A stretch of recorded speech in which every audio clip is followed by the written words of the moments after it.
હાવ કોરો મસાલો થાય ત્યાં સુધી આપણે રહેવા દેવાનું છે. તો આપણે આવી રીતના સરસ સતળાઈ ગયું છે, પાણી બધું બળી ગયું છે, આવો કોરો મસાલો આપણો થઈ ગયો છે.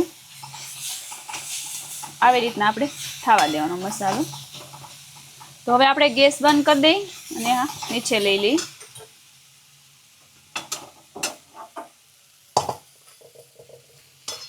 તો આપણું ફિલિંગ તૈયાર થઈ ગયું છે. આપણે આને સાઈડમાં રાખી દીધું. હવે આપણે લોટને જોઈ લઈ. આપણે તેલવાળો કરીને ઢાંકીને મૂકી દીધો હતો. હવે આપણે આને આવી રીતના મળી લઈ. સરસ કોણ આવી ગયો છે આપણે લોટ. આવી રીતના આપણે લોટ કરવાનો છે. હવે એ ઠંડુ થાય ત્યાં સુધી આપણે આને પૂરી જેવડું વણવાનું છે. તો એ રીતના આપણે વણી લઈ. તો આપણે આવી રીતના ગોળીટા કરી લેવી. નાના નાના પૂરી ના કરવી એવડા કરવાના છે આપણે.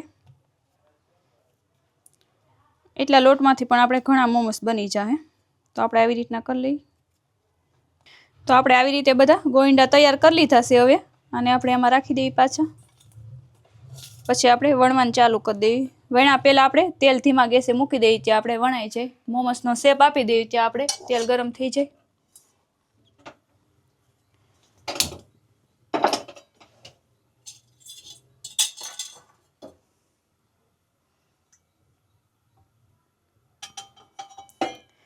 ગેસની ફ્લેમ ધીમી રાખીએ એટલે તે આપણે પણ અહીંયા મોમોસ તૈયાર થઈ જાય, તેલ ગરમ થઈ જાય ત્યાં.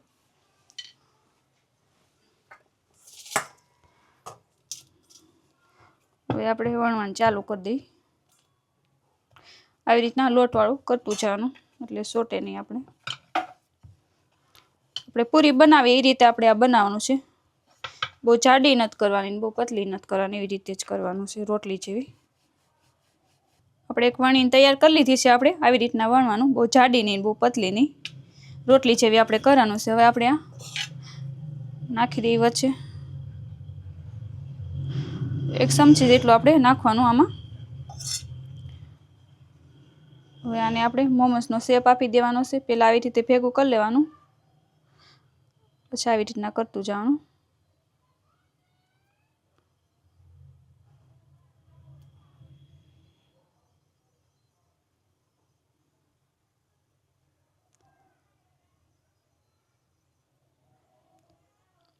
આમાં અલગ અલગ શેપના બધા બનાવતા હોય, આપણે આવી રીતના બનાવવાના છે ગોળ.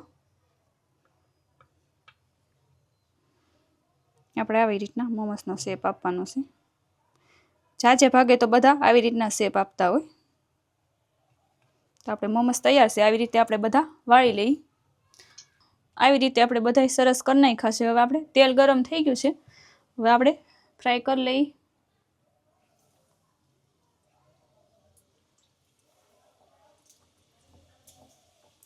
અને બાફીને પણ થાય એ સરસ લાગે સ્વાદમાં. આ પણ સરસ લાગશે.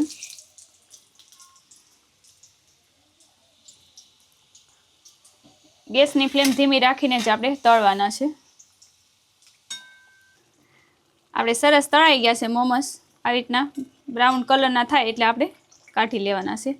ગેસની ફ્લેમ ધીમી રાખીને તળવાના, જેથી કરીને સરસ ક્રિસ્પી થશે. આપણે આને આમાં બાઉલમાં કાઢી લઈ.